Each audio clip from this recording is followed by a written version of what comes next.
Olá, bom dia, boa tarde, boa noite. Estamos começando mais um podcast do Professores contra a Escola Sem Partido. Aqui quem fala é a Renata, vocês já me conhecem. Estou aqui com a Fernanda Moura. Olá! E hoje nós temos um convidado especialíssimo. Oi, Alexandre, obrigada por ter vindo. Oi, Renata. Quem fala é o Alexandre Bortolini. Talvez quem está nos ouvindo já conheça pelo menos uma parte do trabalho dele sem saber.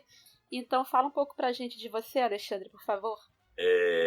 Meu nome é Alexandre, eu sou carioca, eu me formei em comunicação social e desde muito cedo eu atuei no movimento LGBT, lá no Rio de Janeiro, principalmente ao longo dos anos 2000. Foi um período que eu trabalhei também na UFRJ, na Universidade Federal do Rio, virei técnico administrativo lá da UFRJ, e lá a gente montou um projeto sobre diversidade sexual na escola, à época financiado pela SECAD, pelo Ministério da Educação, pela Secretaria Especial de Direitos Humanos, SPM, enfim. A gente, como várias outras universidades, se engajou em ações de formação de profissionais de educação, de produção de material didático, de pesquisa nessa área de gênero e sexualidade, com uma pegada um tanto diferenciada do que vinha sendo produzido em termos de política pública nessa área até esse momento, que ainda circulava muito em torno de uma perspectiva médica, em torno das políticas de saúde, a prevenção à DST/AIDS, ou a gravidez na adolescência, ou a prevenção do uso de drogas, enfim. Era por aí um pouco que as escolas, ao longo dos anos 80, 90, discutiam alguma coisa sobre sexualidade, informados principalmente pelo discurso biológico, um discurso biológico já mais cabeça, mais integrado, com uma percepção mais integral do fenômeno, dos sujeitos, mas ainda muito informado por essa política médica. Ao longo dos anos 2000, a política que vai se for na educação é uma política informada mais pelas ciências sociais, por uma perspectiva como uma construção social, histórica. Tá? Então, um discurso, em certa medida, um tanto novo para o que as escolas até então estavam de ouvir em termos de sexualidade.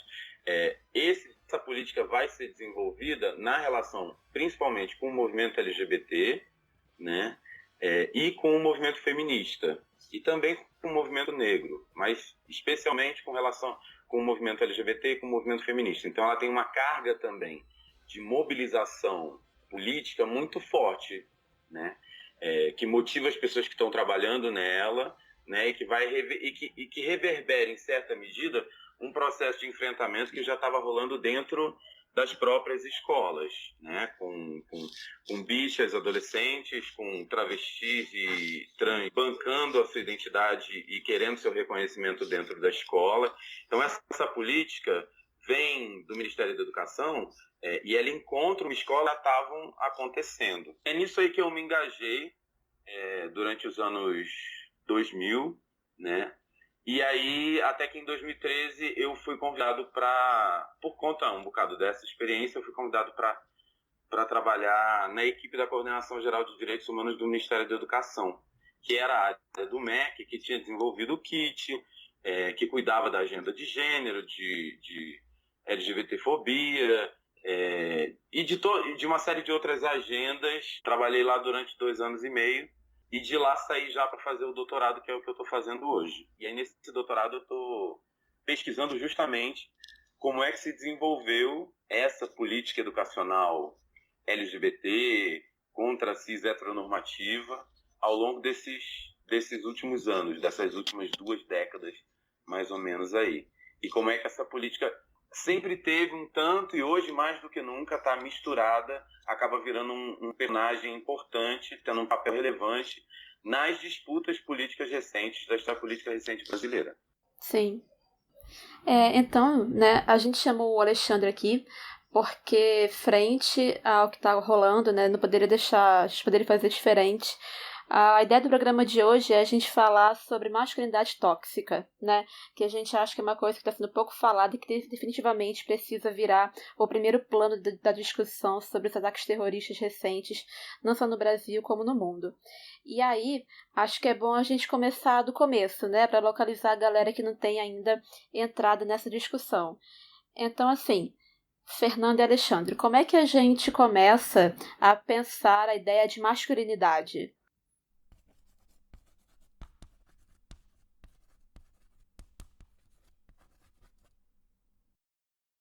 Eu acho que é um... Bom, eu acho que tem muitos... Isso vira um lance de muitas maneiras, né? Na vida pessoal, no momento em que a gente começa a questionar esse lugar onde a gente está. Para quem é bicha, esse lugar da masculinidade nunca é um lugar confortável, né? Mesmo as mais durinhas, as mais padrãozinho, elas sabem que elas estão descumprindo uma norma básica, né, desse grupo de homens. A gente tem uma experiência muito próxima com essa masculinidade, especialmente com a masculinidade tóxica. Ela nós somos um dos alvos preferenciais de violência desses sujeitos. E eu já experimentei essa violência não só teoricamente, mas na vida prática, nos enfrentamentos que a gente vive na vida, né? Então, em alguma medida, a gente como bicha compartilha desse universo, frequentou, viveu, se criou ali dentro, né? Então tem um momento, e acho que o movimento trans foi muito significativo nesse processo, de fazer a gente, ainda que expulsos do clube dos homens, a gente perceber na gente o que há dessa masculinidade, o quanto a gente se forjou dentro desse sistema de significar o nosso corpo, de organizar a nossa forma de agir, a nossa relação e a nossa percepção dos outros. Então, a masculinidade, acho que vira um lance no momento em que a gente homem, ou a gente é criado nesse lugar, ou a gente que reivindica esse lugar, pensa os termos que constituem esse lugar, esse masculino, essa homidade que a gente, em alguma medida, compartilha, né? Ou nega, ou reivindica, ou é vítima dela, né? Muitas vezes tudo isso ao mesmo tempo. Tem um outro lance que eu acho que... Bom, esse processo que eu estou falando aqui das bichas, ele pode ser um processo vivido também pelos homens héteros, né? Cis héteros. A partir do momento em que eles se deem conta daquilo que o feminismo já tem trazido durante séculos, de crítica ao que é esse sistema, onde esses homens, especialmente esses homens, estão num lugar privilegiado, né? Mas eu acho que quando essa reflexão, e aí pensando já na academia, né, também, né, estendendo esse pensamento para a academia, quando a gente começa, como a gente começa agora, a conseguir pensar sobre masculinidade, do mesmo jeito que a gente começa a conseguir pensar sobre branquitude, para mim, um momento de uma segunda virada. Não só a produção epistemológica, feminista, negra, conseguiu alcançar enfim, conseguiu se fazer, né, para reivindicar o direito de fala sobre si mesmos, né? Então, o direito de falar sobre a gente que foi expropriado, da gente LGBT, da gente negro, o direito que foi expropriado da gente de falar sobre nós mesmos, a gente toma de volta, né? Mas, além disso, a gente produz também um deslocamento em quem está do lado de lá e tira eles, brancos e homens, do lugar de anunciar universal. E esse aqui eu acho que é o borogodó mais interessante do momento, né? É o quanto a gente consegue mostrar que, olha só, não só a gente está cansado de homens falando sobre mulheres ou brancos falando sobre negros, a gente quer narrativas possíveis, vindas diretamente desses grupos que foram durante tanto tempo subjugados e marginalizados, mas vocês precisam começar a falar e a pensar sobre o seu próprio lugar, porque vocês não são esse ser humano universal que vocês acham que vocês são, né?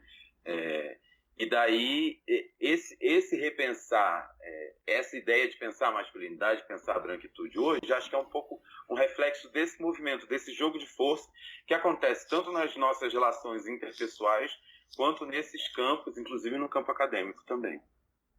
Sim. Alexandre, uma coisa que você falou, né, que você achava que essa discussão de masculinidade tinha vindo muito por conta das trans, né, e todos precisavam repensar a sua questão com a masculinidade.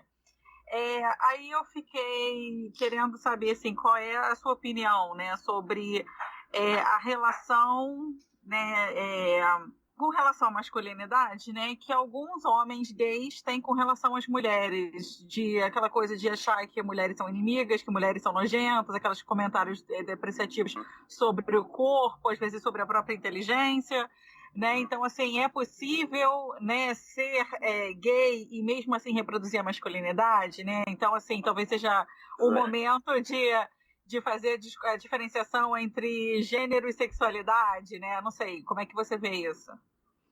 Então, tem autoras que já protestavam com a ideia de você pensar a masculinidade, a homossexualidade como algo que podia ser pensado para homens e para as mulheres, né? Como se ela fosse alguma experiência absolutamente comum para ambos, né? Quando, na verdade, eu acho que a experiência que pessoas, que homens gays, bichas, enfim, com quem transgride esses limites ou esses modelos da masculinidade hegemônica, né?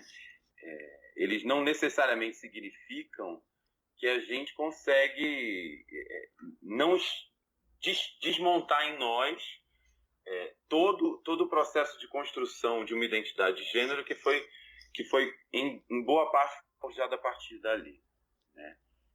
Eu acho que essa reflexão vem essa provocação para as gays, né? Vem do movimento trans, vem do movimento de mulheres lésbicas e faz a gente perceber o quanto as nossas práticas estão imersas, na verdade, em boa parte, num conjunto de valores que estão associados a essa masculinidade bastante hegemônica e que é, inclusive, muitas vezes o algoz de violência para a gente. Uhum. É muito louco. Você pega uma série super bacana como aquela das Super Drags e a primeira cena da série é um sociopata homofóbico, LGBTfóbico, que joga um ônibus de bichas, travestis, sapatãs de um penhasco. E aí a Super Drag, que é uma bicha drag, vai lá e salva todo mundo e no fim salva o motorista também. E tem um affair com esse motorista, com esse assassino homofóbico, LGBTfóbico, entendeu? Porque o cara tinha um pinto grande, saca? Bicho, é muito louco. Na série que tá defendendo, que tá se vendendo como um empoderamento, sacou? Uhum. A primeira cena ser uma cena como essa, entendeu? Então, assim, o quanto que a gente dessa heteronormatividade, tem gente que acha que viado não pode ser heteronormativo. Eu sinto muito, gente, pelo amor de Deus. Não conhece viado, né? Porque sim, e aí eu acho que tem duas coisas. Tem uma misoginia que é produto dessa construção do masculino, né? E eu acho, aí eu tô falando bem da minha geração, né? E talvez, quem sabe, gerações anteriores, né? De uma certa construção de uma identidade gay que rejeitava a mulher como objeto de desejo, entendeu?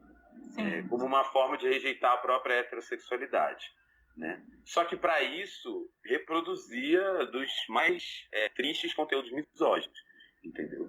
E tem uma galera que está nessa vibe até hoje, assim, não fez o dever de casa, não se atualizou, não se ligou, entendeu? Não escutou. É isso que eu estou dizendo. Tem muitas falas já na roda, no jogo, entendeu? Da rede social, a televisão, a academia, enfim, as pessoas à sua volta, entendeu?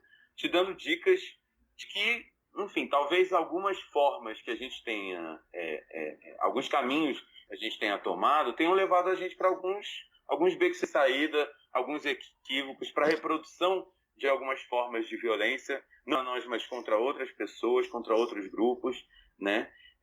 O quanto que pessoas gays não se engajam em estratégias de distinção, entendeu? Eu não sou pintosa, ou então eu não sou pão com ovo, ou eu não sou travesti, percebe? Né? O tempo todo em busca de enfim, é uma luta aí de alguém que está desprivilegiado por um aspecto da sua sexualidade e vai recorrendo a outros artifícios para afirmar num determinado lugar, num determinado jogo de força, num determinado contexto.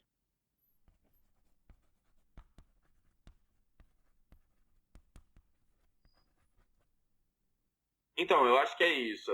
Hoje, a gente já tem uma série de falas, discursos, moda, suficiente para a gente fazer essa reflexão e a gente rever determinados caminhos que a gente tomou e que levaram a gente para a reprodução de determinados preconceitos, violências, para a reiteração de alguns valores bastante heteronormativos mesmo, bastante familistas mesmo. Então, o quanto que a gente pode rever esse processo e se atualizar e chegar em 2019, né, com uma percepção mais bacana das possibilidades que a gente tem hoje de ser, né, de ser na nossa liberdade, na nossa originalidade dentro desse contexto. Sim. Eu acho que a questão, né, é que quando a gente fala de gênero é uma coisa muito relacional, né? É um tipo de uma dimensão da existência que é muito construída e performada na relação, na diferenciação, na identificação com os outros. E aí, assim, me parece que essa discussão, colocar masculinidade, que como você falou muito bem, é um resultado dos debates sobre gênero, né? Conforme a gente vai desnaturalizando o que é ser mulher, né, a consequência lógica, uma vez que a gente consegue realmente nos impormos um pouco no debate amplo, é mostrar que a gente também pode falar de outras maneiras de ser homem, né? E aí, eu acho que interessante disso, de colocar isso na roda, é a gente poder pensar outras maneiras de ser homem e problematizar maneiras que ainda são correntes, né? Eu queria ir para o próximo ponto, que é assim, por que a gente fala muito hoje em dia de masculinidade tóxica, né? O que significa isso? Então, assim, eu acho que pensando, né, principalmente com relação ao que a gente vem vendo acontecendo nas escolas, né, que a gente falou já no início, não só nas escolas também, né, nos últimos tempos, né, eu acho que é fundamental a gente pensar essa ideia de masculinidade tóxica, né, como essa masculinidade que é capaz, né, de que não só é capaz, mas que se afirma, né, justamente pela sua capacidade de causar dano, né, e não é nem só causar dano ao outro, né, causar dano a si mesmo também, né, é essa masculinidade que ser macho, ser homem, né, ser hétero significa você ter muito pouco cuidado com a vida, né, com a existência, assim, né, então e novamente nessa questão de como é relacional, né, então se a mulher é a dimensão do cuidado, né, e o cuidado de si, o cuidado do outro, né, o homem como a negação disso, né, é a dimensão que caga para tudo, que caga para a existência, né, que é a dimensão da destruição, né, então capaz de se destruir a tudo à volta, né, então assim, essa questão da masculinidade tóxica, eu acho que é importante a gente pensar, né, que tá, tudo bem que a gente pode falar, foda-se se está causando dano a si mesmo, porque o problema é seu, né?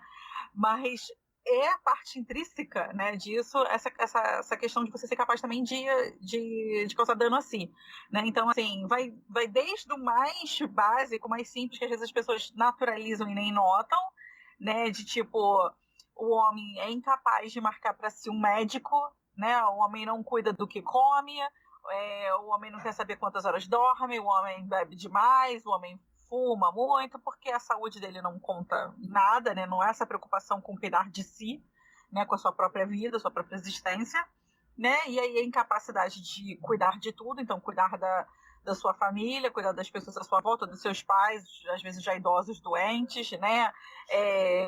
Cuidar dos seus filhos, né? E aí quando o homem troca uma fralda, né, ou quando vai na escola pegar a criança uma vez na semana, acha que está fazendo muito, né, acha que está ajudando, né? Porque não entende a si como alguém que é capaz de cuidar da manutenção da vida, né?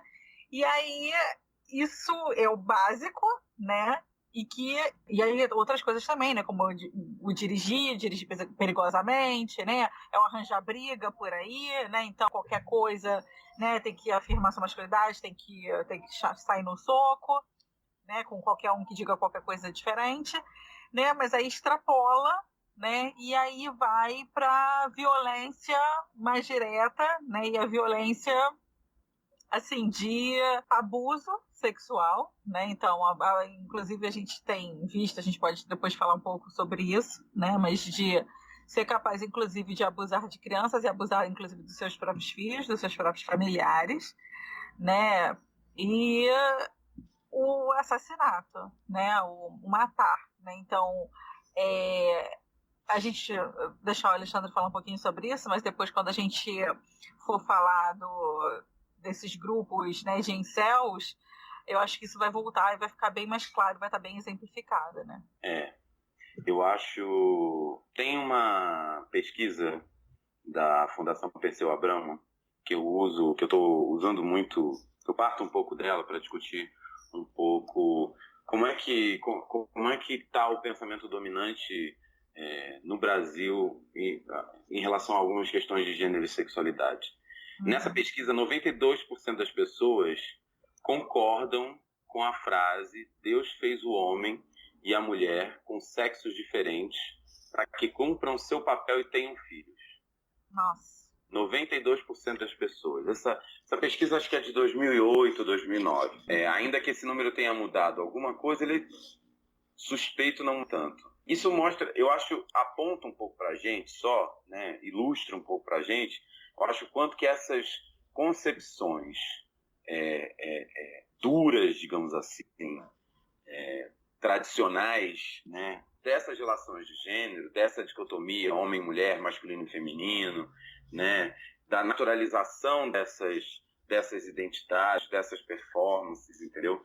Da invisibilização mesmo de todos os processos que produzem essa masculinidade, essa feminidade, esses lugares, essas assimetrias, essas violências, tudo isso, né? O quanto que isso está introjetado, naturalizado. Sim. Essa masculinidade, quando eu penso masculinidade tóxica, né? Eu não estou pensando, eu acho interessante não pensar alguns homens detentores dessa masculinidade tóxica, né? Mas pensar uma certa representação da masculinidade, uma certa concepção do que é essa masculinidade, uma certa operação dessa ideia de masculinidade na construção de si, na relação com os outros, entendeu? Que se traduz nessa lógica violenta que tu vem descrevendo. Então, pensar essa masculinidade tóxica não como um atributo de alguns homens, tá? Então tem aqueles homens que são homens tóxicos e tem outros homens que são legais e bacanas, tá?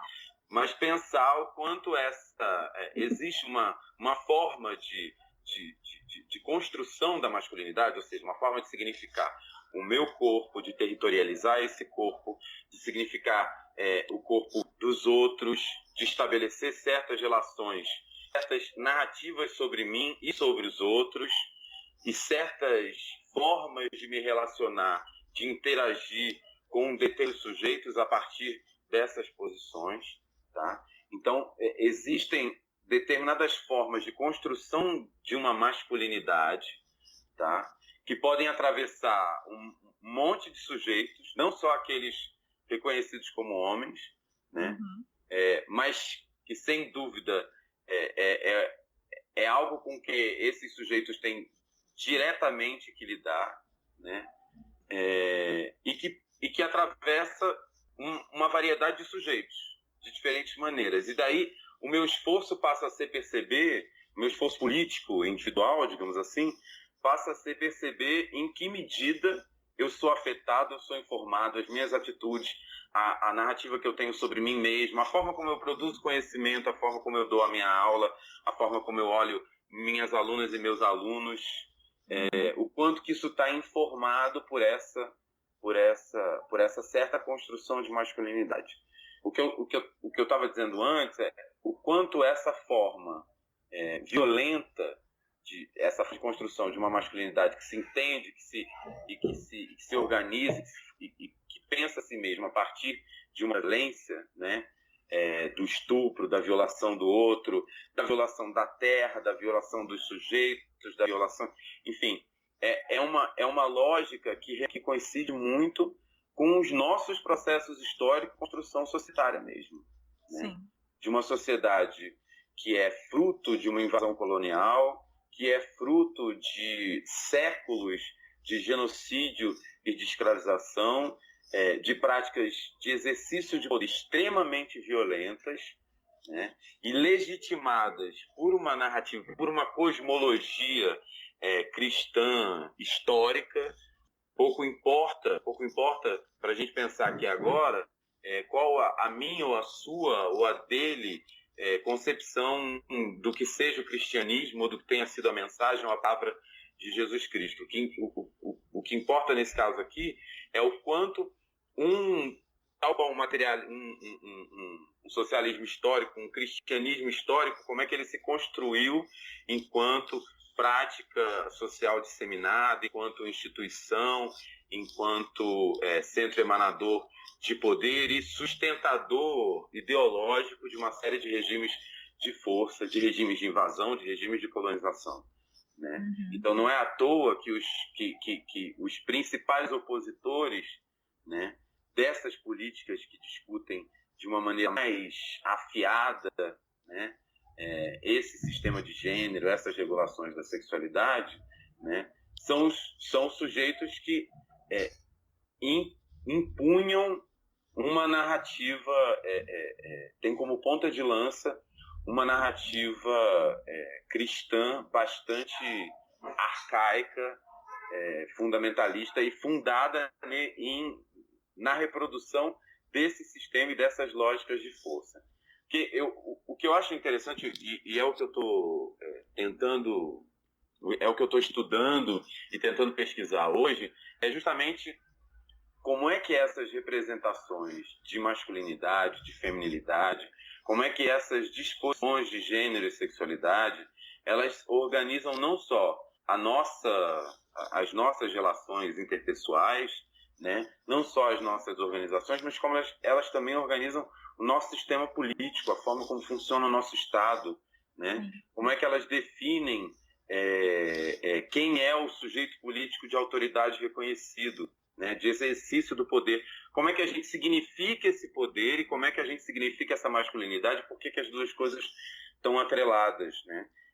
Por que a gente entende que autoridade, né, que exercício de poder que exercício de política é força bruta, é tiro, é arma, é tanque, é ocupação, é tortura, é morte se for preciso, é violência, é discurso de ódio. Por que a gente reconhece isso como o exercício da autoridade, né? E o quanto que essa ideia de uma política, que é essa política da violência, ela se constrói como uma política masculina. Masculinidade e política violenta se misturam, se fundem, são em certa medida a mesma coisa, né? Isso ajuda a gente a entender por que no momento de crise a gente recorre justamente a alguém que represente tanto esse modelo arcaico de exercício do poder e da política como autoridade e força, né? E o único sujeito capaz de encarnar esse modelo genuinamente é justamente um homem branco, heterossexual, familista, cristão, entendeu? Que é o sujeito que historicamente foi consolidado como quem efetivamente exercia o poder nesses termos. Eu acho interessante a gente, assim como isso serve, né, para a gente pensar a eleição agora, né, do Bolsonaro, isso serve também para a gente pensar, né, Alexandre, o que foi o impeachment da Dilma, né, porque assim como quem é capaz de restaurar, não sei o que, é ele, né, também, quem era vista como a incapaz, né, de exercer o poder, né, era ela. E uma coisa então, até que a gente... Desculpa, Fernanda, só aproveitando o teu gancho. Coincidentemente, a narrativa que a própria esquerda constrói Exatamente. sobre os governos do PT é o que coloca o Lula como sujeito competente e a Dilma como a incapaz, como a descontrolada, como, enfim, é a reprodução que não sabia fazer a política, né? Estigmas e estereótipos femininos, exato. É o sujeito que não devia estar ali, é o sujeito que devia ser expurgado. Né? Assim como a Marielle também é o sujeito que não linda. Ela está mais ainda no extremo oposto desse homem branco, menos, né? Então ela está no extremo oposto. Né? Então, efetivamente, as fotos que a gente vê hoje, que a gente viu né? Das bancadas das mulheres negras, dos homens negros, tomando, de mulheres trans assumindo cargos legislativos, e o contraste visual dessas pessoas com o conjunto, com a massa de homens brancos de terno e gravata, entendeu? Cis héteros, que ocupam, entendeu? Isso mostra pra gente o quanto a gente, o quanto o gênero é uma dimensão que não pode estar fora das análises que a gente faz hoje sobre a história política recente do Brasil, entendeu? Acho que o lance agora é a gente conseguir perceber uma narrativa muito forte dentro da esquerda que vai se consolidando, né? E não é o Ciro Gomes que está falando só isso, é um monte de gente, né? De uma ideia de uma cortina de fumaça, de que essas discussões de gênero, sexualidade, o gay, a Damares na goiabeira, essas discussões são uma cortina de fumaça que tira a atenção daquilo que é o centro do que a gente devia estar debatendo hoje, que é a questão... A reforma da Previdência, a reforma da Previdência, etc. Né? Isso eu percebo, pelo menos, como a repetição um pouco de um velho ranço, né, de uma esquerda hegemonicamente branca, né, que ainda percebe, eu não diria de classe média, mas pelo menos bastante proletária, né, que ainda percebe questões de gênero, questões de sexualidade como um tema marginal, lateral, que só pode ganhar centralidade como uma ação dissuasiva, entendeu? Distrativa daquilo que é o que realmente importa, que é classe social, né? Essa é uma briga que está acontecendo não só no debate político, mas na academia também, entendeu? No que a gente está pesquisando e na forma como a gente está produzindo conhecimento hoje, entendeu? Eu acho que a gente só vai conseguir... A percepção que eu tenho é que essa fratura ainda está aqui, ainda está exposta, né? E eu acho que a gente só vai conseguir superar ela no momento em que a gente conseguir efetivamente operar com esse conjunto de perspectivas, né? E perceber, por exemplo, que não dá para entender a formação de classe no Brasil sem pensar raça.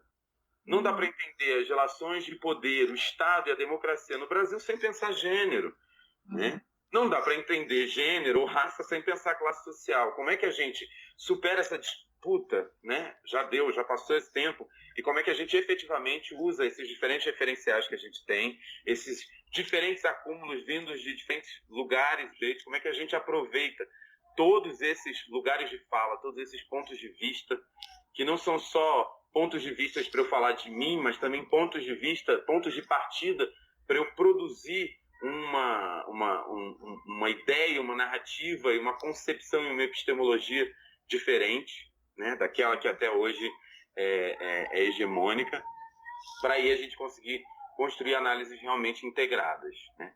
Então hoje, para mim, assim, o lance é menos definir se é uma cortina de fumaça ou se o que importa é a forma da Previdência, e é mais pensar o quanto que acionar essas disposições de gênero e sexualidade servem a um projeto econômico que, entre outras coisas, quer implantar uma reforma da Previdência. Sim. E não adianta eu simplesmente ignorar e dizer isso não tem importância, o kit gay nunca existiu, entendeu? Nunca fizemos isso, que é uma mentira deslavada, né? A gente efetivamente produziu um material. O Ministério da Educação financiou o Escola Sem Homofobia, junto com a BGLT e etc. E esse projeto específico produziu um material que era, sim, para ser distribuído para escolas de ensino médio da rede pública brasileira, e os vídeos não eram só para passar para os professores, eram para esses professores e professoras usarem esses vídeos em sala de aula com seus alunos e alunas. Essa política existiu, não foi só esse material, esse ganhou mídia, mas um monte de universidades, a UFRJ e um tanto de outras, produziram livros, cartilhas, vídeos, jogos de teatro, curta-metragens, exibiram isso nas escolas, levaram essa discussão e debate para a escola. Né? Uhum. E para além de uma discussão só de não vamos agredir os homossexuais, a gente questionou mesmo determinadas normas e disposições que dizem quem vale mais, quem vale menos. A gente ultrapassou essa barreira da política de minoria, entendeu? E começou efetivamente a disputar as representações hegemônicas do que é masculino, do que é feminino, do que é ser homem, do que é ser mulher, que é um corpo de homem, um corpo de uma mulher, quem pode ser homem, quem pode ser mulher, o que significa isso, quem pode juntar com quem, casar com quem, fazer família com quem, o que é essa família, entendeu? Só que esses não são elementos da vida privada, né? Que é o que parte dessa esquerda ainda persiste em fazer, né? em repetir, é um processo histórico que, no nosso caso, inclusive, tem a ver com o nosso processo de colonização, que expurga da arena política todas as mulheres, todos os negros, todas as pessoas indígenas, todos os pobres, para garantir que nessa arena política permaneçam só um pequeno grupo, uma pequena oligarquia branca, masculina, patriarcal, etc. e tal. Então, quando a gente está discutindo isso, a gente está discutindo esse complexo de relações de força e de classe que a gente tem no nosso país. Né? A gente está discutindo nossa política mais imediata. Né? Não tem como pensar um projeto de transformação social, para mim, hoje, que não inclua o enfrentamento direto dessa forma de representação do poder da política como autoridade, força, violência. Porque enquanto for isso, a gente é que vai continuar morrendo. Uhum.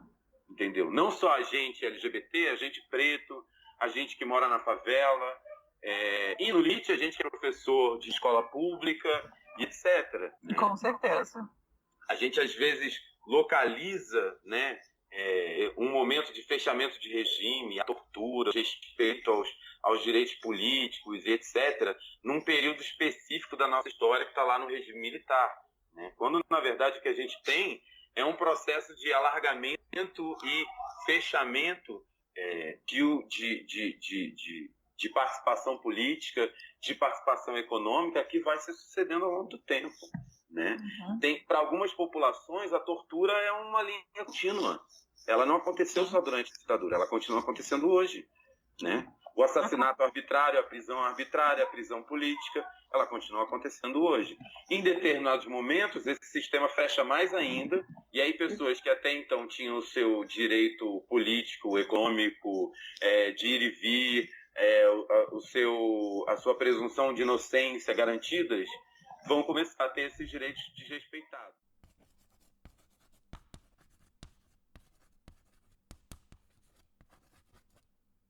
Isso que você falou, Alexandre, é muito interessante para a gente entender, porque volta e meia aparece alguma pesquisa sobre o que as pessoas no Brasil pensam de democracia, ou então as pessoas ficam estupefatas sem entender como que, teoricamente, aparentemente existe um desprezo pelo regime democrático, etc. E o que você está falando é importante para a gente entender que, de fato, muita gente não viveu o que é democracia, né? Para muita gente no Brasil, a imagem que se tem de democracia não é um regime, um período de direitos efetivados, de direito à educação plenamente efetivado, direitos econômicos efetivados, etc., direitos políticos realmente existentes. Então, assim, entendendo que essa linha democrática não é contínua, que a democracia não alcançou a todos, muito pelo contrário, que a gente pode começar a entender um pouco o que está acontecendo aqui, né? E uma outra ponte que eu queria fazer é que, assim, a gente aqui no PCESP tem um problema muito sério, porque a gente ouve muito isso, especialmente agora, com a reforma da Previdência e tal, que falar de gênero e sexualidade, toda a campanha do governo pela escola sem partido, gênero e tal, seria uma cortina de fumaça para provar o que realmente importa, que é a reforma da Previdência, né? Então tem muita gente que fala, tipo, agora o governo está encontrando o mundo real, agora o governo está tendo que fazer política de verdade para costurar lá a aprovação da reforma da Previdência no Congresso, etc., né? E, enfim, acho que o importante aqui é a gente não fazer essa separação que não se sustenta muito entre discurso e prática, né? Primeiro que, assim, no caso do Escola Sem Partido e Ideologia de Gênero como os principais sustentáculos do governo atual para a educação, assim, isso tem consequências que ninguém vai negar que são práticas, né? A gente cansa de saber de professor sendo perseguido. Recentemente, pelo menos no Rio de Janeiro, a gente sabe que há um número alarmante no município de professores afastados por questões de saúde mental, que muito provavelmente tem a ver com uma precarização maior ainda do ambiente de trabalho docente, conforme pais que não têm noção do que é educação, querem ensinar os professores o que é dar aula, né? É um ambiente muito tóxico de deslegitimação completa do saber docente. E, enfim, acho que é importante a gente pegar, Renata, tentando só costurar. é importante a gente falar que, inclusive, a gente está chegando no ponto, né, da integridade física da vida ser ameaçada, né? Porque a gente acabou de ver que o Pedro Mara, que é professor da rede estadual do Rio de Janeiro, né, foi eleito diretor da sua escola, né? Porque é super querido pela comunidade escolar. Né, o assassino da Marielle, a gente ainda não sabe quem mandou matar, mas a gente já sabe quem assassinou, né? O assassino da Marielle, além de pesquisar pela Marielle, pesquisou o pessoal de Jacarepaguá, né? Mas o Pedro Mara não é pessoal de Jacarepaguá, né? Ele não mora aqui, né? Nessa região. Ele pesquisou especificamente Pedro Mara, né? Então, assim, e a gente sabe que ele se desentende, que ele foi perseguido, né? O Pedro Mara foi perseguido pelo Flávio Bolsonaro. Pois Sim. é, né? Então, assim, a gente está chegando nesse ponto, né? De mais prático que isso, né? De um professor ter sua vida ameaçada, né? Por ter escola sem partido, né? Não tem, né? Então, acho que agora quem negava não tem mais como negar, né? Sem falar de todas as demissões que ocorrem, todos os professores que param de falar de certos temas clássicos do currículo mesmo. Em biologia, a gente ouve falar frequentemente, professores de biologia simplesmente estão evitando falar da teoria da evolução. Então, assim, como a Fernanda falou, mais prático que isso não fica. E aí o efeito do Escola Sem Partido, e hoje desconheço um projeto do Escola Sem Partido que não tenha lá apensado uma proibição à ideologia de gênero, né? Vale pensar o quanto exatamente esse debate sobre essa agenda anti-ideologia de gênero, ela convergiu com a agenda do Escola Sem Partido, né? Sim. E elas se alimentam mutuamente, né? A gente tem que expulsar tanto o kit gay quanto a doutrinação marxista. E a gente lê as políticas de direitos sexuais, de direitos de gênero que avançaram nos últimos tempos, como políticas da esquerda. Quando essa própria esquerda, durante muito tempo, rejeitou esses temas, rejeitou essa agenda e desenvolveu essa agenda de uma maneira bastante precária durante os seus governos, entendeu? E rifou essa agenda no final, inclusive, né? Mas o quanto que essas duas estratégias, né, de reconquista, digamos assim, do debate, da narrativa hegemônica, né, na nossa sociedade, o quanto que elas não convergem à toa, elas não convergem por um mero, entendeu? Elas têm conexões que são mais profundas, né, que tem a ver e que a gente consegue, quanto mais enxergar, quanto mais a gente for capaz de superar essa dicotomia público-privado, né? Quanto mais a gente for capaz de pensar o exercício das relações, interações humanas, o quanto que esse exercício acontece necessariamente dentro de um sistema de regulações de gênero, tá? Porque a gente lida uns com os outros, umas com as outras, como homens e como mulheres. Isso é algo que organiza o nosso próprio entendimento de quem nós somos e do que é o humano mesmo, né? Sim. E quem está fora disso, a gente não sabe o que é interagir, a gente não sabe como chamar, a gente não sabe que letra a gente põe no final da palavra, né? E o quanto esse exercício de interações diretas e imediatas, o quanto ele é o nosso exercício político cotidiano, né? E o quanto que ele está relacionado às formas macro que esse sistema de relações, que esse sistema político toma, né? É isso. Uhum. A separação que eu estava falando, que é importante a gente desfazer entre discurso e prática, é fundamental para a gente entender, por exemplo, o papel de de como uma pessoa performa o seu gênero. Por exemplo, Bolsonaro como você já falou, se colocando como um homem forte, um homem viril, que gosta de armas, que ter uma filha é fraquejada, etc. E o quanto que isso é importante para a Constituição. Esse homem é o político de verdade. Ele vai radicalizar.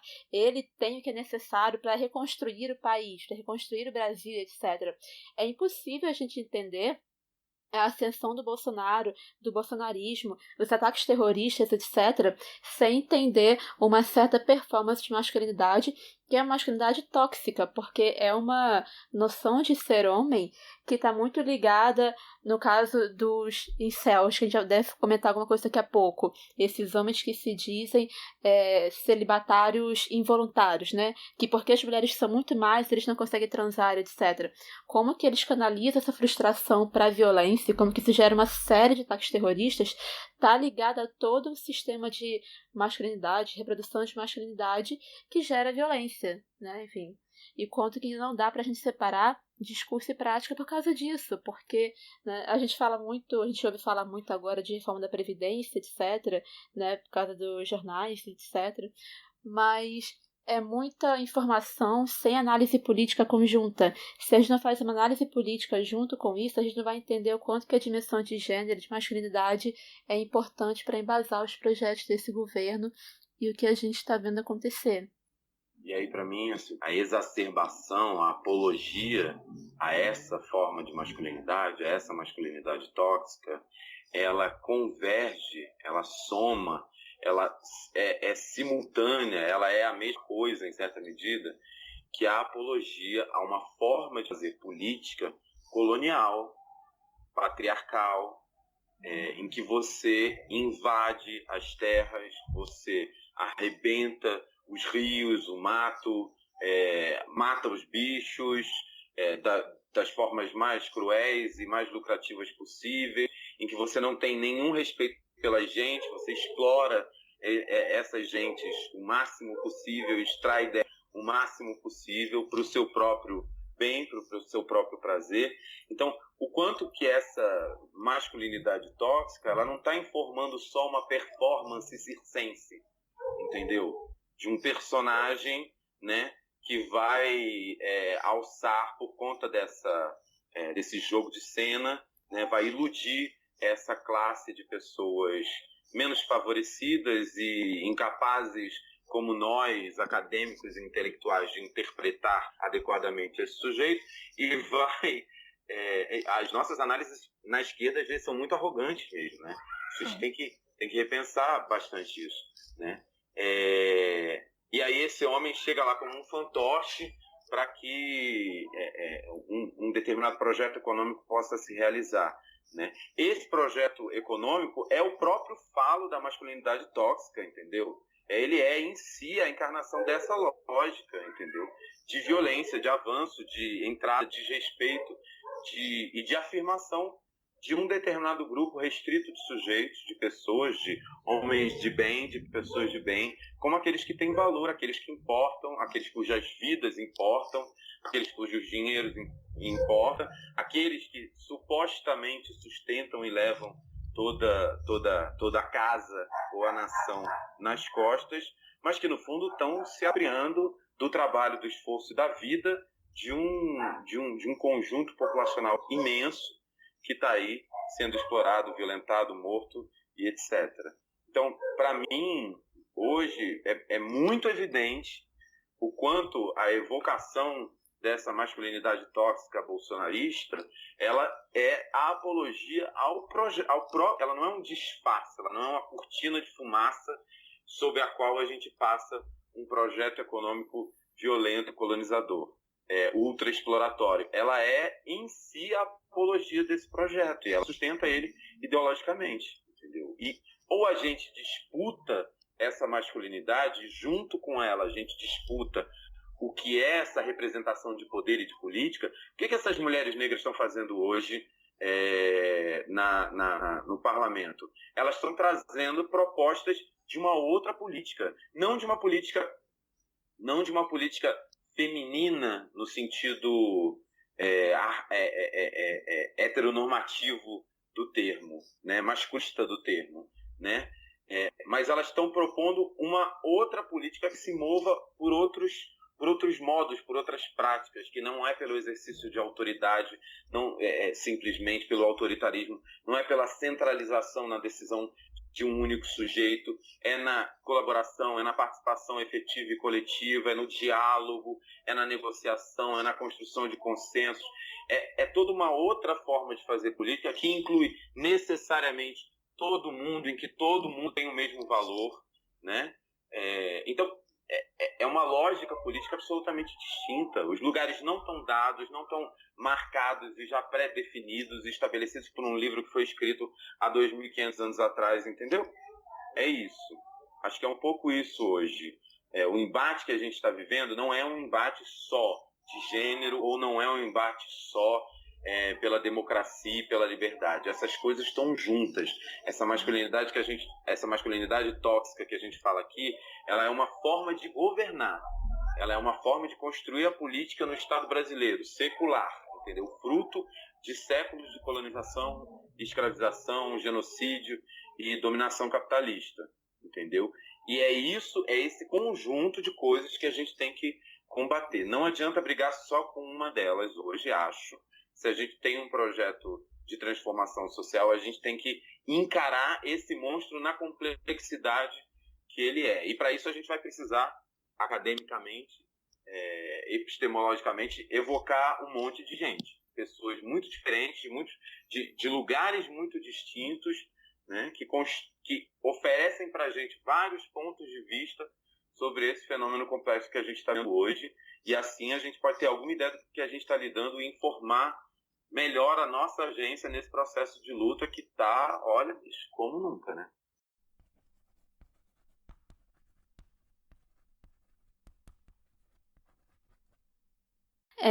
Tudo isso que você está falando, Alexandre, é dolorido lembrar que no nosso podcast sobre a Marielle está muito claro que várias das coisas que as mulheres do GT de Educação da mandata da Marielle, que elas comentaram muito, é que assim, teve várias disputas que foram internas ao espectro político da Marielle, para que ela conseguisse fazer a campanha como ela queria. Então, as mulheres da mandata, na época da construção da campanha, compraram várias brigas e lutaram muito, assim, meio que sozinhas, como elas colocaram no nosso programa, para ter espaços para as crianças nos eventos de campanha, eventos, assembleia depois do mandato, etc. Então, elas lutaram para criar realmente uma estrutura que pudesse permitir que outras pessoas que geralmente não participam pudessem participar dos encontros, né? Então, essa é uma coisa. Como que uma mulher negra, lésbica, que foi eleita, acabou sendo executada por esse Estado. E aí, uma articulação que eu acho interessante fazer, conforme você falava, Alexandre, eu lembrei de uma entrevista que o Luciano Bivar, o presidente do PSL, deu para a Folha, quando estourou aquele escândalo de uma candidata laranja lá em Pernambuco. Uma repórter da Folha, Camila, foi entrevistar o Luciano Bivar. E aí, primeiro que uma coisa que incomoda muito na leitura da entrevista é que ele fica o tempo todo meio que infantilizando a repórter. Ele se refere a ela como querida, como minha linda, enfim, é muito incômodo. E aí tem uma hora que ela percebe o incômodo dele, e aí ela vai e pergunta para ele sobre aquela lei, a cota de gênero nas candidaturas, né? Todo partido tem que ter 30% de candidaturas para mulheres, e que provavelmente foi por isso que eles colocaram uma candidata laranja lá em Pernambuco, etc. E aí ele responde, a repórter pergunta: o senhor acha então que a questão de gênero é uma questão vocacional, falando sobre mulheres que querem entrar na política? Aí ele responde que sim, que para ele é uma questão de vocação. E aí ele fala: eu não sei na sua casa se sua mãe gosta tanto de política quanto seu pai. Você tem que gostar porque é jornalista política. Mas se alguém fosse candidato na sua casa, estou aqui fazendo uma ilação, Certamente seu pai seria candidato e sua mãe não seria. Ela tem outras preferências. Ela prefere ver o Jornal Nacional e criticar do que entrar na vida partidária. Não é muito da mulher. Eu não sou psicólogo não, mas eu sei disso. Agora, quando as mulheres entram, elas têm sucesso enorme. E muito bem. Aí ele cita a Bia Kicis, a Joyce Hasselman, o que é muito significativo, porque as mulheres que ele cita são mulheres que não se identificam com a causa feminista e ignoram que todos os direitos que elas têm efetivados hoje são graças à luta de mulheres feministas e que elas negam hoje em dia, se colocam contra, mas enfim. Mas aí ele segue falando. Mas essas mulheres são excepcionais, não é a regra geral, tá certo? Você não pode fazer uma lei que submete o homem. Você não pode violentar o homem. Uma reportagem bonita da Folha era entrar no lado psíquico da questão da vocação partidária. Então, é muito isso que o Alexandre tá falando, né? Como que o homem branco se sente extremamente à vontade, muito confortável em dizer que nós mulheres não temos, né, naturalmente vocação partidária, só uma mulher aqui e outra lá, e até dá certo quando a gente tem vontade, mas que no geral a gente prefere assistir o jornal e criticar. Se você junta com isso, Renata, se você olha a estrutura da IURD, da Igreja Universal do Reino de Deus, da Assembleia de Deus, o quanto essas estruturas são da Igreja Católica, por óbvio, né? O quanto essas estruturas são absolutamente masculinistas, né? E o quanto você olha as maiores empresas, toda a área das engenharias e o empresariado brasileiro, o quanto que essas organizações são organizações masculinistas. Você vai para o parlamento e você vê o quanto toda a estrutura desse sistema político é extremamente masculinista. Essa fala dele é uma fala muito masculinista, né? Tudo aquilo que a gente comenta aqui é uma maneira muito clara, muito explícita de dizer que política é espaço masculino, é espaço do homem branco. Mulher que entra aqui é um caso excepcional. Exatamente. E ele tem toda uma cosmologia cristã, histórica, para justificar esse discurso dele. Tem uma narrativa de criação do mundo, de criação das pessoas, dos sujeitos, aquela frase lá da Fundação Perseu Abramo que a gente estava lendo, né, e que 92% das pessoas concordam no Brasil, tem uma narrativa de construção do mundo, de origem do mundo, entendeu? Que justifica esse lugar para ele, que reitera esse lugar para ele. Né? E aí não espanta que essas organizações sejam ponta de lança na reiteração dessa concepção, dessas concepções masculinistas, sexistas, dicotômicas de gênero, né, que reservam um lugar específico para as mulheres que não é o da política, que não é o da presidência da empresa, né, que certamente não é a dona da igreja. E isso significa benefício político, status social e econômico mesmo, entendeu? Significa para onde o dinheiro flui, para as mãos de quem o dinheiro está fluindo, e em que velocidade, de que maneiras, entendeu? Acho que é interessante para mim hoje pensar, e é nisso que eu estou me engajando para estudar, o quanto que, quando a gente, na escola, né, traz uma concepção, e olha como Escola Sem Partido e ideologia de gênero convergem. O discurso sobre sexualidade, sobre gênero, sobre homens e mulheres, sobre os corpos, que essa política trouxe, essa política educacional trouxe nos últimos anos, a partir dos anos 2000, o que ele tem de diferencial em relação ao discurso que já estava antes, sobre corpo, sobre sexualidade, etc., é justamente porque ele vem das ciências sociais. Uhum. É uma percepção sociológica, antropológica sobre o nosso corpo, sobre a nossa sexualidade, sobre as nossas identidades, etc., né? É uma concepção histórica que historiciza o processo da construção da nossa masculinidade, da nossa feminilidade, né? E é essa concepção que é perigosa. É essa que eles estão se esforçando para calar, para silenciar. A ponto da Damares poder falar, reivindicar a identidade sexual biológica. A galera que é terraplanista e está brigando contra a teoria da evolução, no momento não tem pudores de evocar uma suposta identidade biológica, evocar o conhecimento biológico, tipo, olha, volta aqui que estava melhor com vocês antes, porque agora esse povo das ciências sociais, da história, da sociologia, está aqui inventando um monte de coisa, de treta, e dizendo que ninguém nasce homem, ninguém nasce mulher, e que as pessoas, e que os corpos não têm em si um sexo, e esse sexo é construído e territorializado dentro desse corpo. Enfim, é um discurso que assusta demais e que vem do pensamento sociológico, o mesmo pensamento sociológico do professor de sociologia, que a escola sem partido quer calar. E é por isso que as humanidades são definitivamente o campo mais atacado.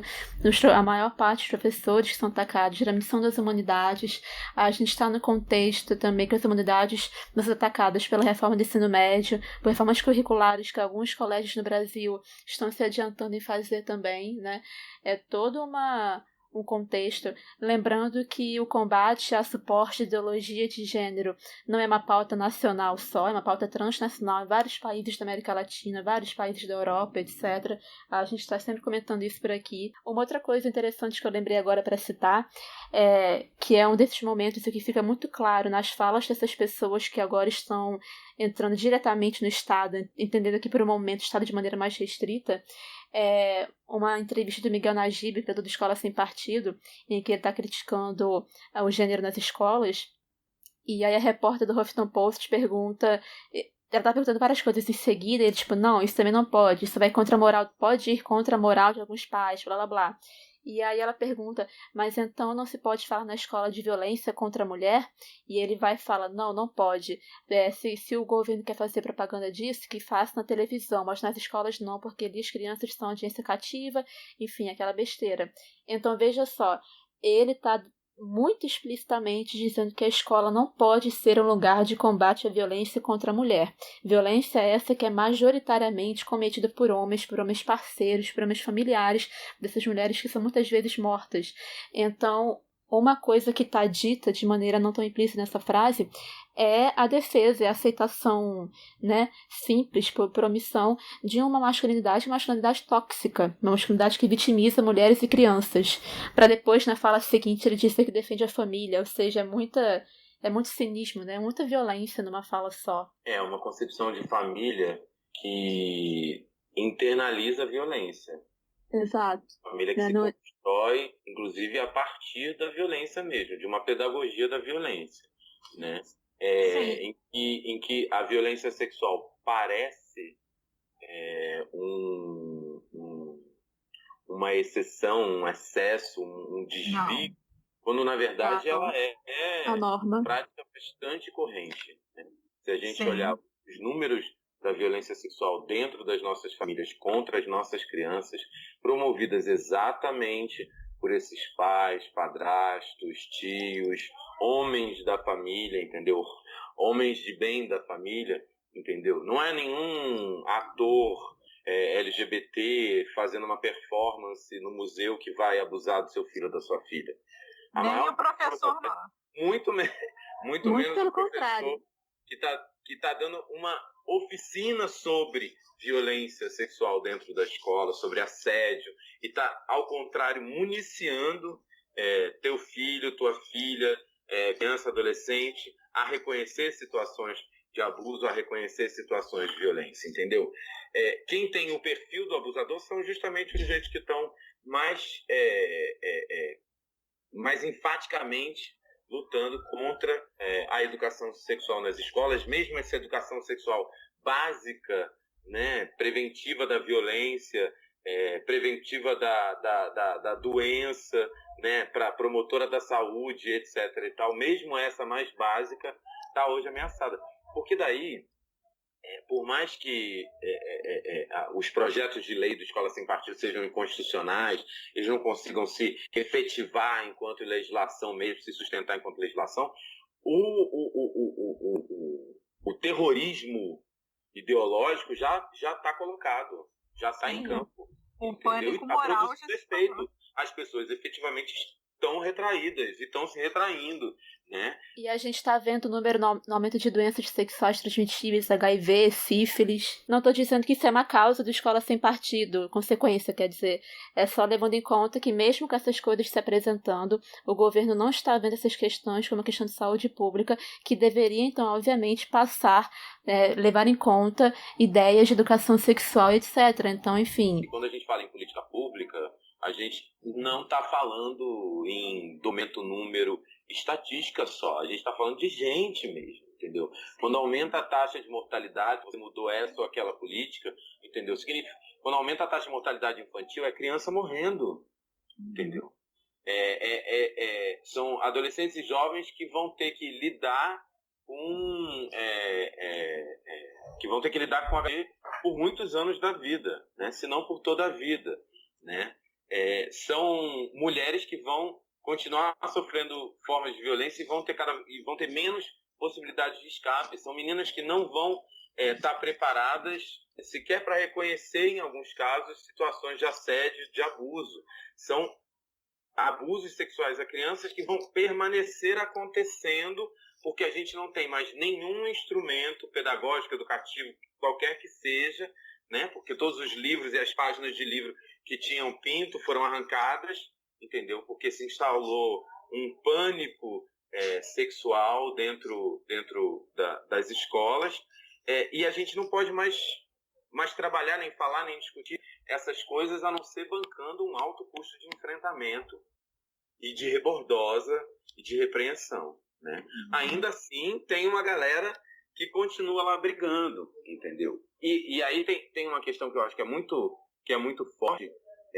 Você, a não ser que a gente entre em políticas efetivamente de eliminação, entendeu? Física, ou recrudesça de forma extrema, né? Reacione aí ou expanda o uso de algumas técnicas violentas, as bichas não vão voltar para o armário, entendeu?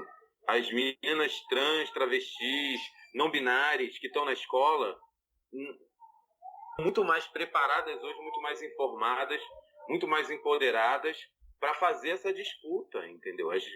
Muito mais mulheres armadas com um discurso feminista que permite a elas enfrentar práticas machistas dentro da escola e problematizar as falas e confrontar algumas coisas. Seria muito melhor se a gente pudesse viver essa experiência de confronto, que é inevitável, entendeu? Porque a gente efetivamente cresceu, expandiu esse discurso, esse entendimento e esse empoderamento nos últimos anos. Seria muito melhor se a gente pudesse enfrentar esse processo com uma política pública favorável, né? E não o contrário. Porque o que a gente tem hoje é exatamente o contrário. É a política da extrema-direita, que é a política de militarização da escola. A escola exemplar passa a ser o colégio militar. Passa a ser a escola da polícia. Então, por uma reivindicação justa, que eu acho foi ignorada durante muito tempo pelas políticas públicas de esquerda, de fato, né? Por uma reivindicação de uma série de conflitos e de uma insegurança que está disseminada nas nossas escolas e que evocam uma medida, alguém tem que fazer alguma coisa porque está difícil aqui, né? A nossa escola está sendo alvo da violência externa, as relações aqui dentro tão violentas, a comunicação entre professores e estudantes está difícil, né? Em muitos momentos inviável, o aprendizado não está acontecendo, a galera está indo embora, os professores estão ficando doentes, né? O que a gente faz? De novo, a resposta que vem é militariza. O que está faltando é disciplina, o que está faltando é autoridade. Em certa parte, essa resposta vem junto com a Bíblia, né? O que falta é Deus e um policial dentro da escola. A gente bota as duas coisas de novo, né? E aí a gente instaura novamente uma pedagogia de colonização mesmo, que é o que a gente vinha desmontando nos últimos anos, né? A gente vinha desmontando o que é o Brasil sem homofobia no real, no que ele foi efetivamente desenvolvido pelas universidades, pelas organizações não governamentais, pelos coletivos e etc. e tal, pelas pessoas, pelos profissionais de educação que se engajaram nessa política. ele é exatamente um processo de desconstrução de certas ferramentas pedagógicas colonizadoras, entendeu? Que colonizam o corpo, que formatam, disciplinam meninos e meninas dentro de um determinado escopo de comportamento, dentro de de uma certa hierarquia de valor, né? O que é essa política se não a desconstrução disso? E aí nesse sentido dá para pensar num retrocesso, porque a política de militarização é restaurar essa pedagogia colonizadora. Não, a gente agora vai dizer não só o que é certo ou errado, né? Não só qual a resposta certa, mas a gente vai dizer como você corta o seu cabelo, o que você pode passar no seu rosto, o que você pode botar na sua orelha, a depender se você é um homem ou se você é uma mulher, como você vai se vestir, que horas você vai falar. Então, assim, as técnicas disciplinares mais exacerbadas, né? E com a arma junto, porque são militares mesmo, entendeu? E não é uma política de segurança simplesmente da escola. É isso que a gente tem que se ligar, quem ainda não se ligou. Não é só uma política de botar a polícia dentro da escola. Não é nem sequer só uma política disciplinar, se é que se desse para ser uma coisa da outra, né? No sentido de controlar os ânimos, né? E o comportamento e garantir ali relações mais amenas dentro da escola ou cumprirem os horários, ou etc. Não. É uma pedagogia militar mesmo, é uma militarização do currículo e da prática pedagógica, inclusive dos docentes, entendeu? Se a gente tinha antes provavelmente a gente vai ter as duas coisas, o economista, né, que diz como é que o professor tem que trabalhar a partir de indicadores, avaliações e as contas que ele faz, né? E agora a gente vai ter o coronel dizendo como é que o professor tem que trabalhar a partir de uma certa perspectiva do que seja disciplina, comportamento, ou mais um conjunto de valores que esse sujeito aí traga na bagagem, entendeu? O que é isso, se não algo parecido com o que talvez a gente tenha vivido em outros momentos de fechamento de regime, entendeu? O fechamento de regime não acontece só quando cortam o voto direto, né? Quando depõe o presidente da República, né? O que é isso, se não o prenúncio de uma tempestade, entendeu? Se a gente deixar evolui para um fechamento de regime concreto, entendeu? Porque vai consolidando ideias de ausência de autonomia. Você não decide nada aqui. Você não tem um poder instituído pela força, pela força militar, né? Inclusive. E é essa autoridade legítima a ser respeitada, ponto. Né? Para essa concepção evoluir para um fechamento efetivo de regime, não dura muito. Então, acho que é importante a gente perceber que, para mim, essa disputa em torno do escola sem partido tem esse nível de importância, né? Não é só uma cortina de fumaça ou as peripécias de uns desocupados que querem ter um lucro político.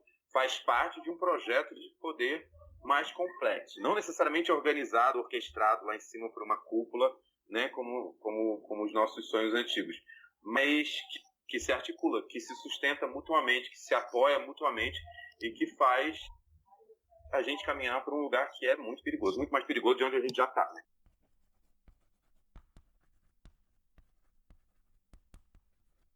Assim, uma pergunta que talvez seja importante de ser feita ainda, não sei o que vocês acham, Alexandre e Fernando, mas assim, será que esses atos terroristas que a gente tem visto por parte de incels, desses homens brancos, etc., isso pode ser um sinal de que essa masculinidade tóxica que a gente está aqui criticando, que ela esteja em crise? O que vocês acham disso?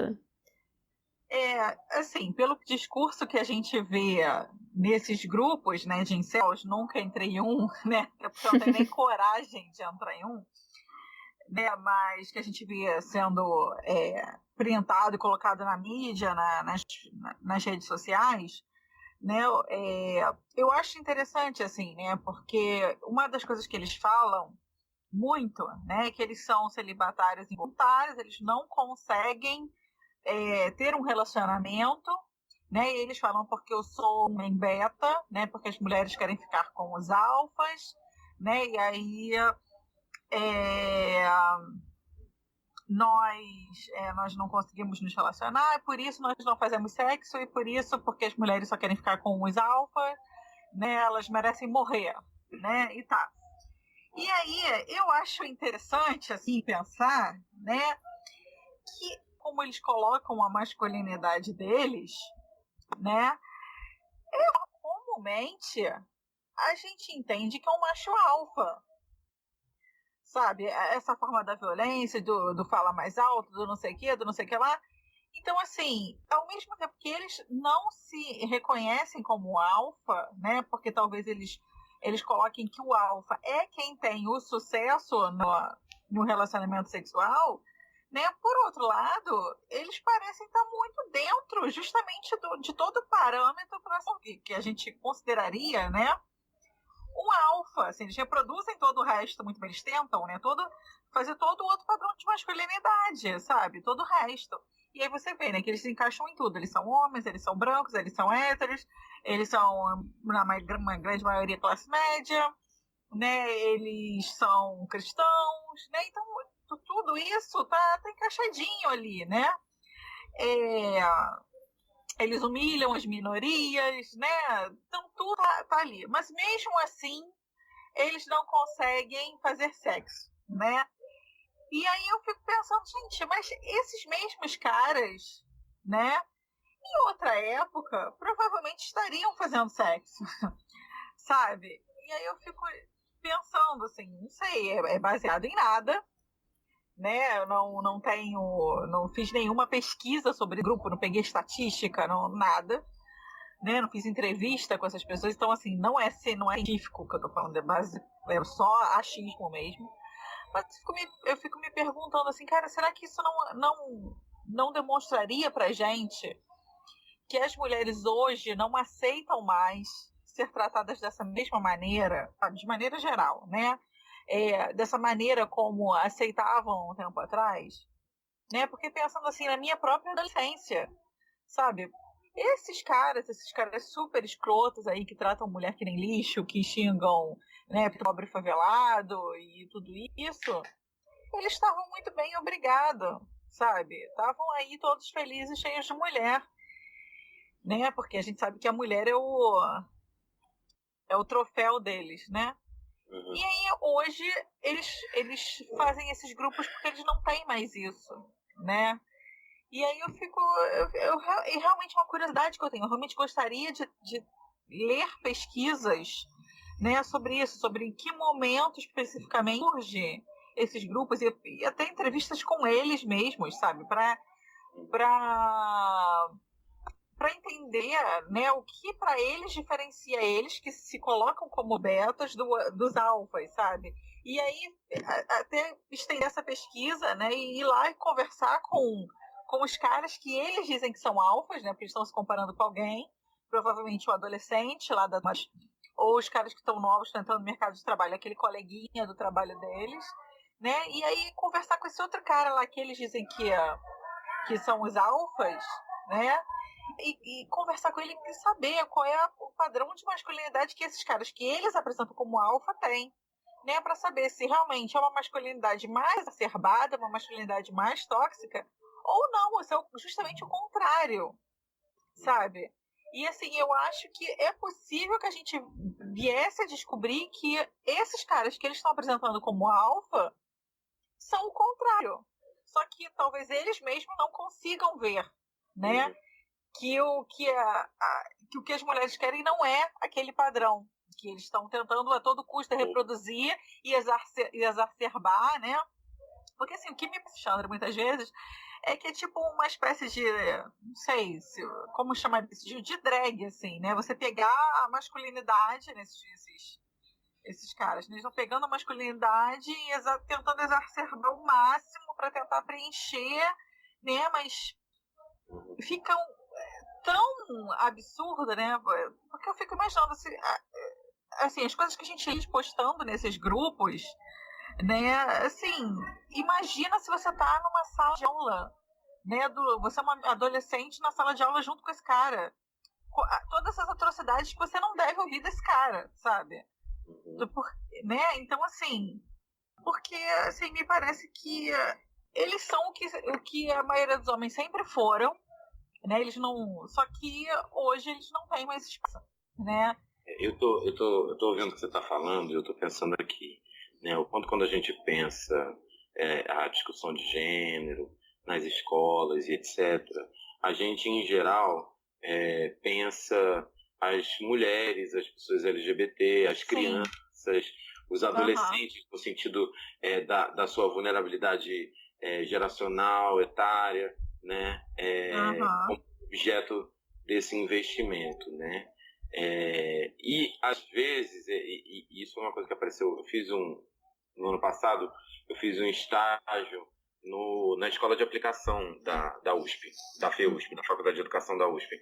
Tem um projeto lá dentro que começou lá nos anos 90 como um projeto sobre sexualidade, prevenção, etc. e tal, e que agora nos anos 2000 evoluiu para um projeto de gênero e sexualidade, com uma discussão encabeçada por professoras muito bacana. E é uma escola diferenciada, é uma escola que eu acho que seria inclusive conversarem com a galera do projeto, tem disciplinas eletivas, tem espaço democrático, tem seminários, tem um monte de atividades nesse sentido. E aí tem vários trabalhos sobre assédio e etc., que tem como foco as meninas, né? E uma das falas que apareceu em uma dessas discussões dos meninos foi de que eles sempre apareciam naquelas aulas com digamos, o lado ruim o lado malvado da aula, né? Do que estava discutindo. O assediador, o que violenta, o privilegiado, etc, etc, né? E aí a equipe começou a pensar que talvez fosse uma lacuna, exatamente o que a gente estava conversando lá no início, né? Talvez já seja a hora agora da gente começar também integrado nisso tudo, a discutir masculinidade, né? A não pressupor que esses meninos estão confortáveis nessa posição de homem, né? Que a masculinidade, a construção dessa masculinidade é extremamente violenta, é um jogo de poder o tempo todo, né? Para te colocar numa certa posição dentro daquele grupo, se tu é o alfa, se tu é o beta, se você é o que fica no canto do gramado, entendeu? Quem é você dentro desse jogo de força que acontece nas relações dentro da escola, né, dentro da turma, até o resto da vida. Esse jogo vai continuar acontecendo, essa disputa entre homens, essa masculinidade que precisa ser reivindicada, afirmada, comprovada o tempo todo, né? Não é alguma coisa só que eu sou e ponto, eu ganhei o certificado, que eu nasci com pinto. É alguma coisa que eu tenho que provar o tempo todo. Eu tenho que provar que eu sou homem a cada momento, no jeito que eu falo, no meu tom de voz, na roupa que eu visto, no gesto que eu faço, entendeu? É algo que a gente faz o tempo todo dia, cotidiano, né? Que a gente tem a aparência de que isso é a nossa identidade, a nossa natureza dada, mas na verdade é alguma coisa que a gente efetivamente está fazendo todo dia, né? Sim. E daí esse é um exercício majoritariamente, se não totalmente frustrante, né? Porque você nunca alcança na completude ou por muito tempo o que é aquele modelo ou o que é o topo dessa hierarquia masculina que se quer alcançar. Então, como é que a gente lida com isso? Como é que a gente lida com essas frustrações? Como é que a gente ajuda esses meninos, esses adolescentes, a construírem um outro processo de construção de si, uma outra narrativa sobre si, a construir uma reflexão sobre as suas próprias práticas, sobre as concepções que estão informando as suas práticas, sobre os efeitos que essas suas atitudes produzem nos outros e em si mesmos, entendeu? A masculinidade é um beco sem saída, é uma armadilha. Ela parece que é vantajosa, mas ela tem um custo muito forte, que é um custo que inclusive que aparece como mortalidade na estatística. Sim. Ela tem um custo muito forte, né? E ela é produzida a partir de processos muito violentos, né? Então acho que a gente pode também encarar esse desafio de problematizar essa masculinidade. Esses meninos foram alunos, né? esses homens tóxicos com quem a gente tem que lidar hoje, né? Seja nas nossas escolas, seja no Parlamento, no Congresso Nacional, na cadeira de Presidente da República, eles passaram por processos educativos. Boa parte deles passaram por processos escolares, entendeu? E qual foi a nossa incidência? Não, sem esses mitos da escola como capaz de salvar ou destruir a sociedade, mas o que a experiência complexa dentro desse ambiente escolar significou, produziu, reforçou ou ajudou a desconstruir essas lógicas, esses modelos tóxicos de masculinidade, essas relações tóxicas que a gente estabelece.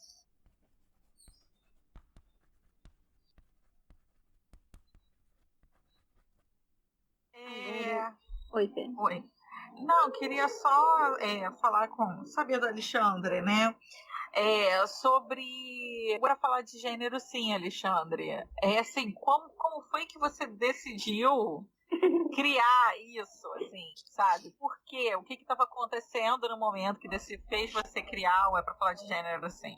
É verdade, eu acho que no início a gente não deixou isso muito claro, mas o Alexandre é o moderador da página É Pra Falar de Gênero, sim, sobre a qual ele vai falar agora. Então, é muito engraçado, porque eu estava trabalhando no Ministério da Educação e daí, mesmo trabalhando no governo do PT, eu sempre fui visto um pouco como um infiltrado subversivo, né?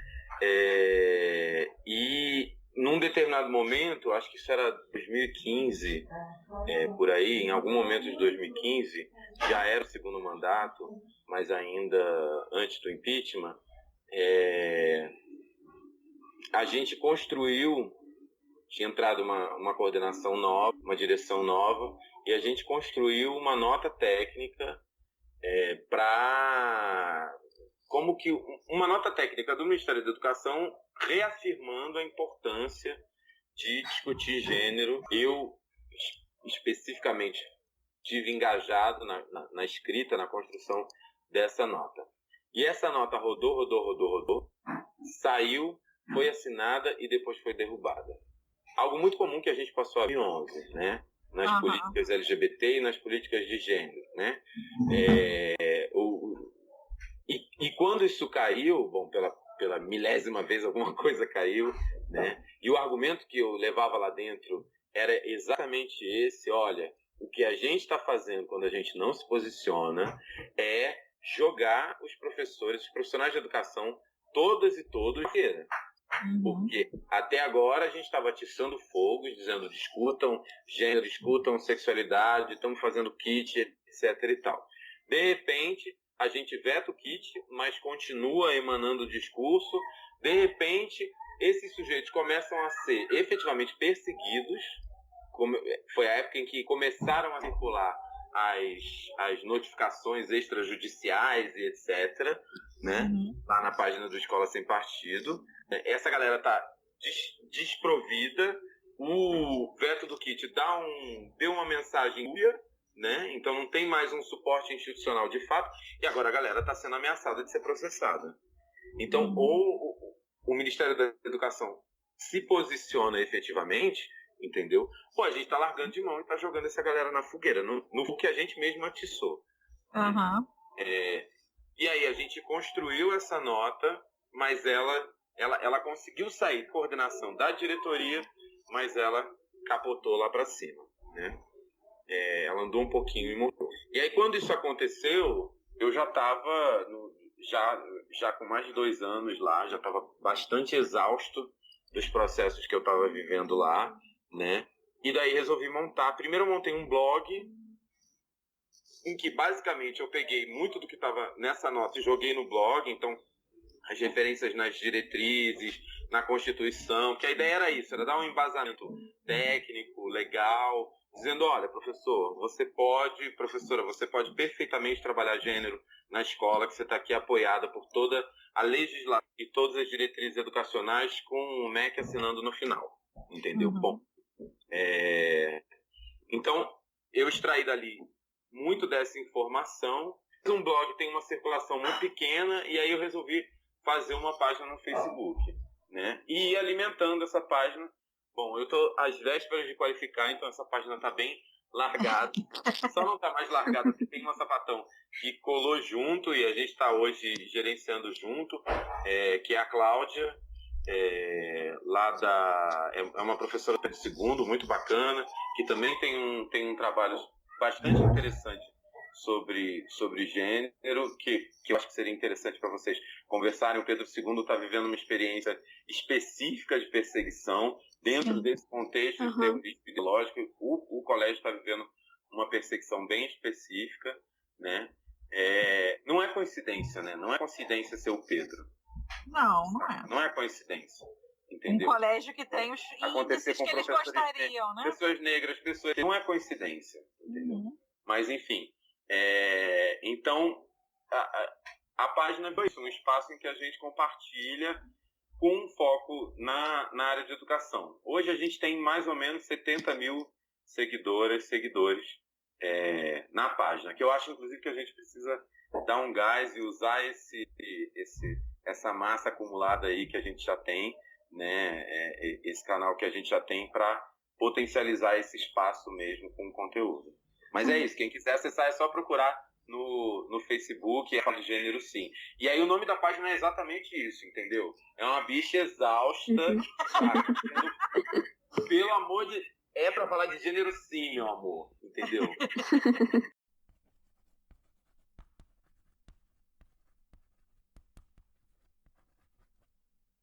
Por fim, vocês têm indicações de livro, filme, série sobre o tema? Eu queria muito indicar um documentário que chama... Ele teve disponível na Netflix um tempo, não sei se está ainda. Eu só sei o título em inglês. Chama The Mask I Live In. A máscara dentro da qual eu vivo, né? Sobre a qual eu vivo. Que é um documentário sobre masculinidade e que conversa e que se passa dentro da escola. O contexto onde esse documentário rola é dentro da escola. E é para discutir exatamente isso. Esse processo de construção de masculinidade dentro da escola, o quanto ele é um processo violento, o quanto ele é vivido, dolorido por muitos meninos, por muitos adolescentes, né? E traz uma discussão bacana, inclusive, de como é que a gente pode trabalhar isso dentro das nossas escolas. Porque é isso, esses sujeitos que estão hoje governando o país, né? Que estão hoje promovendo e sustentando essa lógica absolutamente violenta, né? Desde as nossas relações familiares até a política indígena, né? Até a política econômica, até a reforma da Previdência. O que é isso, senão um profundo exercício de exploração, expropriação do corpo, um profundo sentimento de propriedade do corpo do outro e de desprezo pelo corpo do outro, entendeu? Se a forma como a masculinidade se constrói na nossa sociedade não alimenta justamente essa lógica, é isso. É um pouco isso que eu estou tentando estudar hoje, é isso que eu queria poder trazer aqui, que eu acho que eu posso trazer um pouco de contribuição, esse transbordo e essa conexão entre essas disputas que a gente está vivendo dentro das nossas escolas, o quanto isso afeta as nossas relações e interações sociais imediatas, né? Ou seja, quem namora com quem passa a ser pessoa interessante, quem fica jogado de lado, né? Com uma masculinidade arcaica e antiga, e até as formas como a gente pensa, significa a política, o exercício do poder, e como que isso instrumentaliza e se conecta com projetos de hiperexploração capitalista, de dominação cultural, de dominação de classe. Valeu, Alexandre, muito obrigada. Fê, você tem alguma indicação para fazer? Tenho, vou dar uma indicação nada óbvia. Porque eu assisti ontem, era um filme que eu tinha assistido há muitos anos atrás, sei lá, mais de 10 anos atrás. E aí ontem abriu o Netflix, ele tava assim na minha cara, e eu fiquei, gente, eu nem lembro mais o que se trata, vou assistir de novo. E aí eu fiquei assim, não acredito que eu tô assistindo isso hoje, às vésperas de gravar o podcast sobre masculinidade. Que eu nem o filme abordava o assunto, né?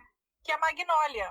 Magnolia, inclusive, o Tom Cruise, ele faz um cara que poderia ser perfeitamente um desses aí líderes masculinistas, né? Ele era um consultor de como você chegar na mulher e destruir a mulher, né? Conseguir tipo transar com ela. Isso, transar com ela e jogar ela fora, né? E aí todo um discurso misógino em cima, né? E aí eu não vou dar spoiler do filme, mas isso a parte do Tom Cruise já tá já de cara, então posso falar que é as primeiras cenas, mas não quero dar spoiler do filme, mas é muito interessante porque tudo que aparentemente não está conectado, que esse é o objetivo do filme, né? Mostrar isso. Tudo que aparentemente não está conectado na história, porque supostamente são várias histórias rolando separadamente, depois você vê que elas têm uma ligação, né, com a maneira como as famílias, né, daquelas pessoas vivem a masculinidade. Então, assim, é bastante interessante, aí mostra muito o efeito que a masculinidade tóxica tem na vida de todas as pessoas da família, de toda a sociedade, e o efeito que uma criação, né, que a criação de um menino, de uma menina, é afetado por um pai que tem uma masculinidade tóxica. Então, assim, recomendo muito o filme. Eu não lembrava que o filme era isso tudo. Não lembrava. Queria fazer uma outra indicação de um documentário que está disponível no YouTube. E ele se chama Gênero sob Ataque. É um documentário que fala sobre a América Latina, tá? Uhum. E aí ele faz um apanhado, ajuda um pouco a entender um pouco disso que a gente está falando, né? Que eu tentei trazer aqui. E como é que em diferentes países da América Latina, a agenda de gênero surgiu como ponta de lança de projetos conservadores, né? Reacionários.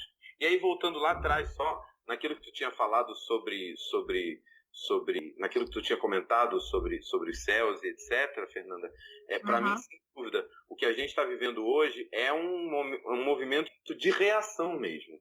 É porque a gente conseguiu avançar efetivamente, em certo sentido, e mudar em alguma medida as correlações de força, que esses grupos conservadores tiveram que se rearticular de uma maneira que eles não tinham feito antes, e agora estão voltando para o ataque, clamando por uma restauração, né? Então esse documentário é muito bacana porque ele traz um bocado, traz de diferentes países da América Latina para a gente perceber que isso não é um fenômeno que está rolando só aqui no Brasil, isso está rolando em outros lugares também, né? Algumas coisas coincidem, outras são distintas. Então, em alguns lugares é a política trans que é mais problemática, em outros é a política do aborto que é a ponta de lança, que vai ser o centro o símbolo a partir do qual vai se organizar esse ataque reacionário. Então é muito bacana para a gente perceber. E aí eu queria aproveitar, eu sei que a galera que escuta o seu podcast muito provavelmente é uma galera já da esquerda, é uma galera que está um pouco nesse nosso campo progressista, seja isso, né? Mas tem se espraiado dentro desse nosso campo uma ideia e uma ideia, não só uma ideia de uma cortina de fumaça, mas a ideia de uma culpabilização de um suposto identitarismo. Esse é o discurso hoje do Ciro Gomes, por exemplo, mas isso tem traços também em falas de lideranças do PSOL, do PT, em vários outros lugares, tá? E colegas de Facebook e muita gente das nossas redes, uma certa culpabilização do identitarismo, de um suposto identitarismo, porque quem inventou esse rótulo não foi o movimento negro, não foi o movimento feminista, a gente não foi o movimento LGBT. O LGBT, em alguma medida, assumiram mais essa onda durante o tempo, mas desde que a gente virou a onda queer, a lógica já é outra, né? A gente está problematizando coisas que vão muito para além dessa identidade imediata, desse conhecimento imediato, né? A gente está questionando efetivamente as lógicas que organizam o Estado, a democracia, a formação de classes brasileiras e etc, né? Então, primeiro, não vamos culpabilizar a vítima, entendeu? Sim.